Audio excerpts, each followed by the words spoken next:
હર હર મહાદેવ, હરિઓમ, જય માતાજી। અત્યારે વાગ્યા છે સવારના 8, પણ આપણે વરસાદ આજ રાતનો નથી હાવ, અને અત્યારે આવે એવું છે પણ વરસાદ નથી। એટલે એવું કઈ ન હોય કે આગાહી હોય એટલે વરસાદ વરહે જ નહીં।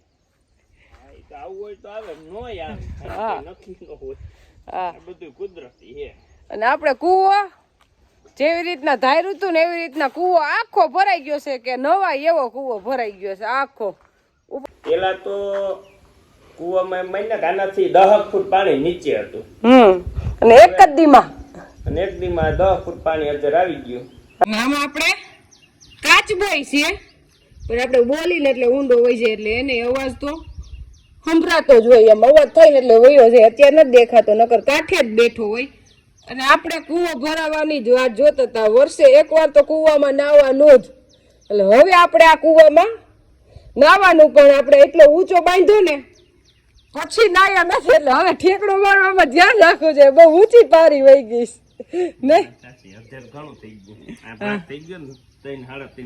નકર આપણે 3 બેલા નહોતા ઓલી વખતે, એટલે આ વખતે બહુ ઊંચી વહી ગઈ, પણ તોય વાંધો નહીં, નાવું તો છે જ, તરતા આવડે એટલે કઈ ડૂબી નહીં। અને સાહસ તરતા આવડે તો જ કુવામાં નવાય, નકર કુવામાં નવાય નહીં। નીકળી પછી આવું વયા જાય પછી ભગવાન પાસે।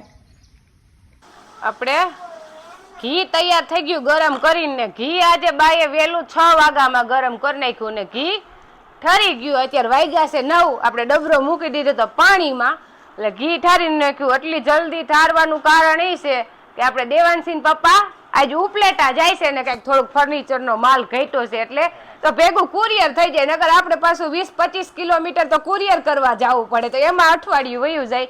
અને આ બધાનું કેદુનું લખાવેલ છે આપણે હાઈતમ પેલાનું, એટલે હવે આપણે પેકિંગ કરી લઈ। આપણે 3 ઓર્ડર છે એટલે તો આપણે હમણાં શોર્ટ વિડીયો મૂકતા નથી, કારણ કે લખાઈ જ ગયું છે ઘી છે જ નહીં। હવે પછી ઓર્ડર લેવો, આ બધા જૂના ઓર્ડર પૂરા થાય ને પછી, એટલે આપણે ઘીનું કરી લઈ પેકિંગ। આપણે દેવાંશભાઈ રિહાઈ ગયા છે, આપણે ઘંટી ચાલુ કરી દે, ટબ સાફ કરતા હતા, તો ભાઈને હારો ટબ જોતો તો લોટ ભરવાનો, એટલે ટબ નો દીધો એટલે પ્રશ્ન ઉદ્ભવ્યો। અને આપણે દેવાંશને ગમે એવા ખીજાય કે જરાક થપ્પડ અડાડી દે તો રોવાનું નહીં, રિહાઈ અહીં આવી રીતના આવીને બેસી જાય, કા શેટીએ હુઈ જાય, રોવે તો નહીં જ મારો દીકરો, કા ભાઈ? એટલે પછી મનાવી નહીં અમે, કારણ કે મનાવીને તો વધુ સાયકલા થાય, એટલે એની રીતે પાછો આપણી પાસે વહી આવી। જો આપણે મનાવશું તો નહીં જ, કારણ કે છોકરાઓને હુસેરવાના લાડ કોરથી, પણ ખોટા સાયકલા તો કરવાના જ નહીં, નકર પછી આખા ઘરને હાજરીમાં રાખે, મોટો થઈને જવાબ ન દે। અત્યારે તો નાનું છોકરું કરીને હાલે, પણ પછી એને એ આદત જ પડી જાય, પછી તમને જવાબ દે જ નહીં। રિહાન એટલે બોલતાય ન આવડે, ખાલી હું જ કરતા આવડે, કા જો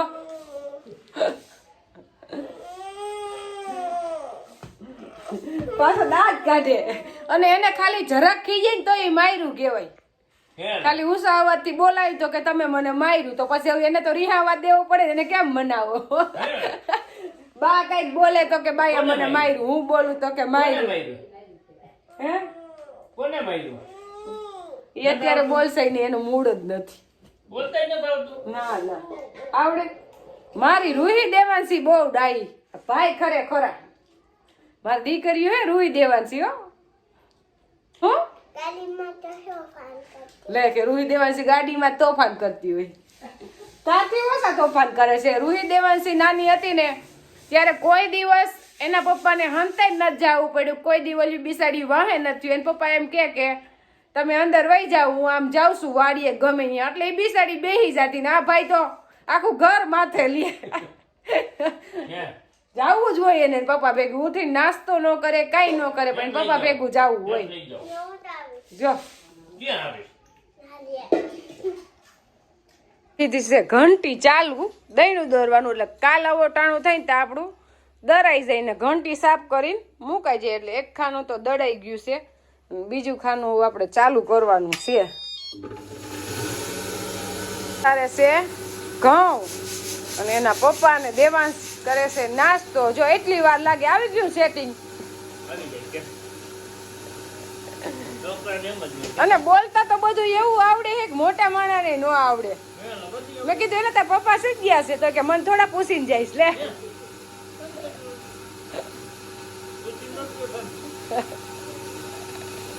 તો જવાબ તો રોકડે રોકડો જ હોય કા દેવાંશ. એવું સરસ તરાવડું ભર્યું અને તરાવડે કાંઠે આપણી ગાયું બાંધી હોય એટલે વાડીનું વાતાવરણ એકદમ સરસ લાગે ને પાછી ઈ બધી લીલી હરિયાળી. કાંઈ ઘટે નહીં. પણ હજી મારી ગંગા એટલે તળાવના કાંઠે ગંગા દોવાનું મને સપનું છે પણ હજી દોવા નથી દેતી એને અંદર જ દોવી પડે મારે પંખા હેઠે. પણ મારી ગોમતી દોવા દે એ ગમે ત્યાં દે દોવા અને મને તો નક્કી જ અંદર જ દોવાની એમ. હા એ જેટલું ઘી આપને આપે છે ને એ પ્રમાણે એના સાગે છે એમ એ ઉઠાવાના. સાયકલી રાખવી પડે કારણ કે બીજી ગાય છે ને આના જેવી દૂધ નો કાઢે અને ઘી નો થાય. દૂધ સાયકલી રાખવી પડે. દૂધ તો ઘણી ગાયું કાઢતી હોય 6-7 લીટર પણ કીપાર નો હોય. ઈ પ્રશ્ન આવે. ઈ તો બા જ કેતા હતા કે આપણે ગંગા જેવી ગા મી ઈ ભૂલી જાવ કારણ જલ્દી ઈ ગા નહીં જડે. આપણે ગા લેવી હોય તો લઈ લેવાની પછી આપણે અહીંયા ખવડાવીને આપણી પાસે થાય ઈ એક અલગ વસ્તુ છે. બાકી એવી તો કોઈ વેચે જ નહીં.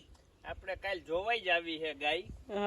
કાલ કે પરમદી ગમે ત્યાં પણ હવે બેકદીમાં એક ગાય હારા માયલી ગોતવી છે એટલે બેક ઠેકાણે જોવાનું પ્લાનિંગ ગોઠવું છે. હા આપણે ઓલા હું પીપળામાં જોવો છે ને પીપળાના પાંદે ગોઈતી છે હા એટલે જોવા જાય પછી ખબર પડે હવે કેવી હોય લેવી ન લેવી પણ લેવા જાવી હી ફાઇનલ છે. અને આપણે જો ગંગાને મગજમાં રાખીને હાલશો ને તો નહીં મેળ આવે. એવી તો નો જ મળે અને એનાથી થોડીક નબળી પણ મળશે તો ખરી અને કઈ નક્કી ન હોય એનાથી હરહય આવે. એમ હરો દૂધમાં આવે એ તો કહું જ છું પણ આપણી ગંગા તો ભેંસને એક બાજુ મૂકી દે એવી છે એમ. કારણ કે અમને જે વિચાર આવે એમ બધાને વિચાર આવે કે એક ગામમાં હું ઘી વેચતા હશે પણ મેં આ ગામ આવી ગા પહેલી વાર જોઈ છે કે એક ગામમાં ઘી વેચી શકાય એમ. આમ તો જોઈને તો લગભગ 100 ગાય એક જ ગાય એવી હોય કે જેને મહિને 10-12 કિલો ઘી થાય ને આવી ગાય એક જ હોય. હા એ કારણ કે આપણે જ વિચાર કરી શકી કે ગામમાં કોઈ દી 10-12 કિલો ઘી નો થાય એટલે તો કહું કે બધા લેવાવાળા હોય ને એ જરીક કન્ફ્યુઝ થઈ જાય કે એક ગાયમાં ઘી કેમ વેચતા છે. પણ લેવા વાળાને જરાય ઉપાધિ કરવાની નથી. આપણે એકેય પ્રકારનો દગો આવશે જ નહીં આપણા ઘીમાં અને ઈ આપણી ગંગાનું જ ઘી આવશે. અમને કદાચ કોઈ 1000 રૂપિયામાં ઘી દે તો અમે ઈ ઘી નહીં દઈ. અમે લેતા જ નથી કોઈનું. અમે અમારી ગંગાનું જ ઘી દે. જો હમણાં આપણે ઘીમાં ઘણોય બ્રેક આવી ગયું હતું. હવે પાછું રાબેતા મુજબ ચાલુ થાય કારણ કે આપણે દીપમાળા કરી હાઈતમ આઈટમ કરી એટલે એમાં આપણું ઘી ઉપયોગ થઈ ગયું હતું. હવે પાછું ઘી હાલશે. અત્યારે વરસાદ વરસે ને એ વરસાદ છે મગફળીનો. અત્યારે મગફળીના બીબડા હોય અને હુયા હોય એ બધા બેહતા હોય એટલે એ બધા દોડવા થઈ જાય. અને દેવાનસિંહ પપ્પા એ જ જોવે છે કે કેવા હુયા બેહે છે એમ. મગફળીમાં દોડવા ઘણા થઈ ગયા છે અને હજી હુયા બેહવાનું ચાલુ છે એટલે મગફળી તો સારી થઈ જાય. અને આપણે મગફળીમાં હજી કઈ એટલી બધી દવાનો છંટકાવ નથી કર્યો. એક ફરે ટેબાકોનાઝોલ કલ્ટાર રોકવાની દવા એટલે કે હુયા ફૂટવાની અને ટેબોકોનાઝોલ એટલે કે આપણે ફૂગનાશક અને કોરાજન મારી હતી હીરું માઇટે એટલે હજી આપણે એક જ ફરે દવા છાંટી છે પછી દવા છાંટી નથી કારણ કે એમાં કઈ જરૂર નહોતી. રોગ હજી નથી કઈ.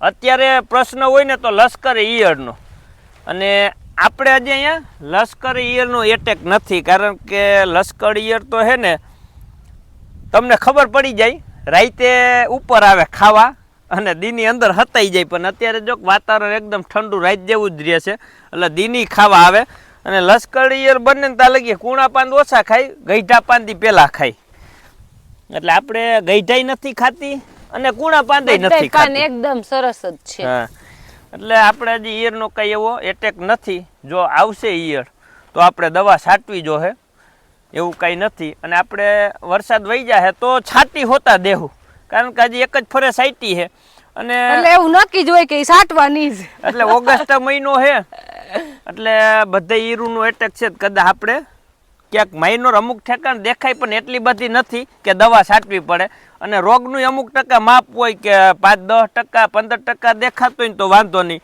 પણ 25% માથે પછી જો દેખાવ મને તો એનું આપણે નિયંત્રણ કરવું પડે. બાકી બે ઈર દેખાડીને પરબરું સાટી દેવું એવું કાંઈ નથી. પણ તેમ છતાંય જોઈ હવે કેવી જરૂરિયાત ઊભી થઈ એ માટે સાચશું. પણ અત્યારે વાતાવરણ એકદમ ભેજવાળું છે, આપણે કાંઈ ઘટે ને એવું ભીનું ને ભીનું, અને ઉપર રેડ આવ્યા રાખે અને તડકાનું નામ નંબરે. એટલે જો અત્યારે પ્રશ્ન થાય ને તો સફેદ ફૂગનો. આવું વાતાવરણ એટલે કાળી ફૂગ તો ન જ આવે હવે 100%. અને કાળી ફૂગ જે આવે છે ને એ આપણે 80% તો બિયારણમાં જ આવે છે, કે દાણો જે નબળો પડ્યો હોય ને નબળો દાણો બગડે ને એટલે એમાં કાળી ફૂગ એક્ટિવ થાય. બાકી જમીનમાંથી કાળી ફૂગ એક્ટિવ થતી નથી બને ત્યાં લગી. એ બિયારણમાંથી જ આવે છે 80% તો. અને જે સફેદ ફૂગ છે ને એ વાતાવરણમાં આપણે ભેજની હિસાબે આવે. કારણ કે જે આપણો ગયા વર્ષનો ડૂસો પડ્યો હોય, કોઈ પાંદડા ખૈરા હોય, એ પછી એક ધારું અત્યારે ભેજ પકડે ને એટલે એમાંથી સફેદ ફૂગ એક્ટિવ થાય. એટલે હવે એની તૈયારી ફૂલ છે. એના માટે આપણે ડાયકોડરમાં બેક્ટેરિયા જે કરંટના આવે છે એ લઈને આજે આપણે સવારમાં છંટકાવ કરી દીધો. કારણ કે આમ તો એને બપોર પછી 4 વાગ્યા પછી છંટકાવ કરવાનો હોય. એટલે રાતનું વાતાવરણ એકદમ ભેજવાળું મળે ને તો 12 કલાકમાં એક્ટિવ થઈ જાય. પણ અત્યારે તો વાતાવરણ દીનું ને રાતનું બે બહુ કાંઈ ડિફરન્સ નથી, એકદમ ઠંડુ અસલ છે. એટલે સવારે આપણે છાંટ્યા છે ને તો એ એક્ટિવ થઈ જાય. અત્યારે તો 12 કલાક થઈ એટલે 12 કલાક એનું કામ કરવાનું ચાલુ કરી દઈએ. આપણે ફૂગ દેખાતી નથી, પણ ન દેખાતી ને તેમ છતાં આપણે છંટકાવ કરી દઈએ તો એક્ટિવ થતી હોય તો એ કંટ્રોલ આવી જાય. અને અત્યારે ભલે અમુક એટલું ખેતર હોય એમાં 2-4 છોડવા તો દેખાય જ, એટલે દેખાય એટલે આપણે છંટકાવ કરી દીધો એટલે એનું કંટ્રોલ થઈ જાય. અને ફૂગ માટે કઈ દવા ન હોય, એને તો બેક્ટેરિયા જ હોય. ના, સફેદ ફૂગમાં ટેબોકોના જોલી કામ કરે, પણ એનું અમુક માપ હોય કે એ 15 દી જ કામ કરી શકે, પછી 15 દી પછી એનું કામ અટકાવી દે. અને આ છે ને બેક્ટેરિયા એ તો હાવ સાફ કરી નાખે. આપણે નિશાન કર્યું હોય કે એટલામાં સફેદ ફૂગ છે, અને સવારે આવીને જોવો ને તો અહીંયા સફેદ નિશાન હોય, બધું કાળી માટી દેખાતી. એટલે પેસ્ટિસાઇડ કરતા વિકલ્પ હોય ને તો આ હારામાં હારો.